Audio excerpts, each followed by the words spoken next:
So yes, without further ado, let's go. So here's the packaging for the Lufi-xf Revolution device. So let's just open it up. And then you'll be immediately greeted by the operation manual for the Lufi-xf device. So basically, if you don't know anything, everything's inside here for you, so you don't have to worry. But yeah, I'm not going to go through this because it's not that interesting. So put it aside. And then here you have it. So this is the Lufi-xf device. So you can see it's pretty cool. So the top here, you got a sequential indicator. So basically, when your RPM goes up, this one goes up as well. And then here got auto dim. So let's say if it's at night, it become dark. Then here got the light. And then here got the 4 buttons. So yep, and then let's just remove this for the moment. Put this aside. Put it here, and then inside here, open this up. So here, first you have this. Now this thing is optional whether you want to put it or not. So this one actually goes on the side of it. This one is basically, let's say if you set to a certain RPM, this thing actually turns red. So yes, whether you want it or not, it's up to you. And then this one here, this is the cabling. So this end connects to the device itself, and this end connects to the OBD2 port in your car, which I'll show you later. And then here we have the tools and hardware for the base of it. So this one is going to stick on the dashboard of the car. This one goes on top. Okay, so I've just laid out everything that's inside the box on the table right here. So you have the device itself, you have the base, you have the nut, you have the bolt, you have the Allen key, you have the double-sided tape, and you have the cabling or the wiring. Now this is a very simple process. It's very similar to the Lufi-xf device which I filmed earlier. So if you're unfamiliar or you're interested in the device instead, the Lufi-xf, I'll leave a link down below so you can check it out. So basically, first thing first, you take the base, and then you take the device itself. You can see there are 2 slots here, right, a hole. So this one just goes in right like that. Once it goes in, do it gently, and then you slot the bolt through the hole. Let's go in. Okay, just like that. Okay, once it's in, take the nut. Now make sure the nut is facing correctly, because in the other video, actually everyone said I put the wrong side. Okay, once it's in, basically you just have to hold this side, and then you tighten it from here. Just tighten this. Just keep tightening until you feel it's tight enough.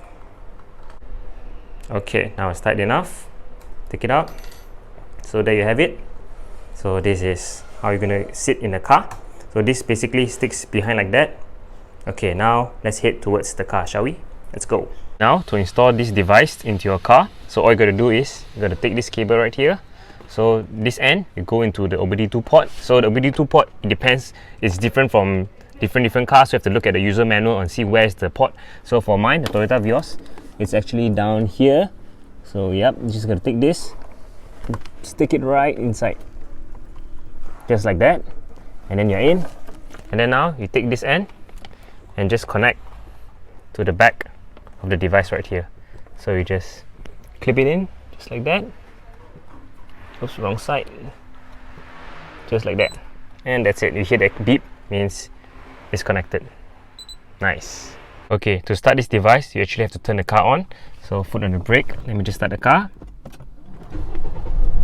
This thing comes on just like that. Okay, this one you have 4 different buttons to choose from. So this button here basically is to go back. This one's to scroll between different modes up and down. This one's to select. So okay, here this is the first interface you can get to see. So it's like this. So you got 1, 2, 3, 4, 5, 6. You got 6 different displays, different things, different data. And then the next one, this is the second one, is the same as well. So another 6 data. And then the last one, we only have 4, but here you have a rev counter. So it's live. If I were to accelerate a bit, you can see it moves up.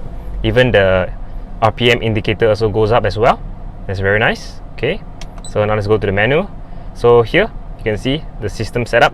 So if I have to click on it, basically the unit you can choose whether you want kilometers per hour, kPa, Celsius, or you want in Fahrenheit, you want miles per hour. It's totally up to you. Then you go down, you can adjust the speed. So this one, basically, let's say if you're driving and then let's say you're going 100 km per hour, but then your device shows differently, so you can adjust from here. Same go for the RPM as well, it's the same. So you go down. So yeah, all these are the everything you can just go through everything. So there are a lot of things to play with. Okay, then you go back, then you go display down, click on it. So this one, item setup.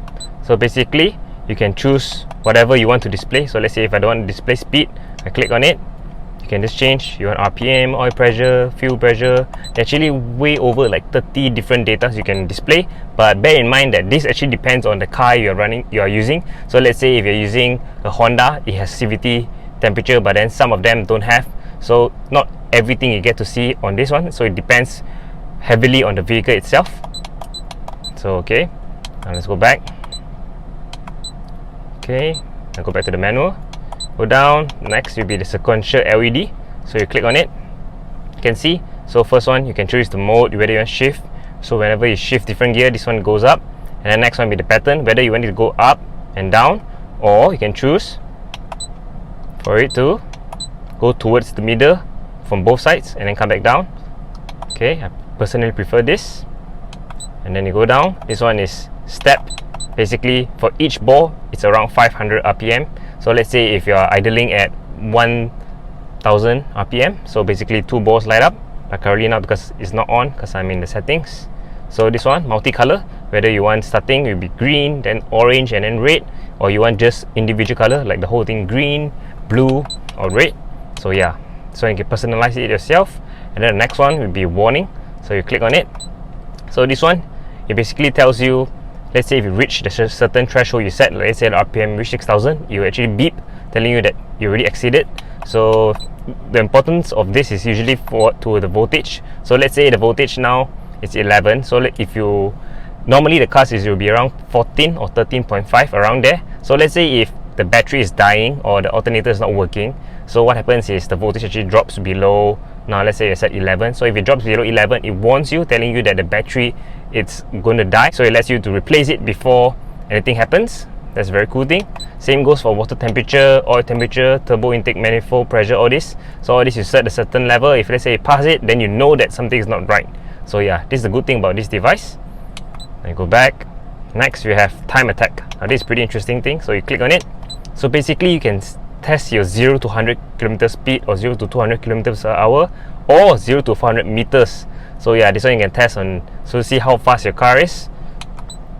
And then another one, this one is a diagnostic troubleshoot control. Basically, let's say if there's any code or any error, you just clear the error, then basically everything that all the fault code we actually from the car will actually be removed. So yeah, pretty neat feature. And yeah, that's about it. So this one is actually very similar to this device right here. So this is mine, the Lufi-xf. So this is the X1. So yeah, if you prefer that one, you can check out my video. If you prefer this one, it's just like that. So yeah, this one is actually a different interface as compared to this. This is more straight to the point, whereas that one is more updated. You got more personalized configurations. You can change a lot of things, colors and everything. So yeah, it depends which one you want, but some also actually prefer this. So yeah, it really depends on you. Yep. And then this one, the base, you can actually put it wherever you want to put it. So let's say if I want to put it here, you can put it here, just like that. Or you can put here, you can put it here.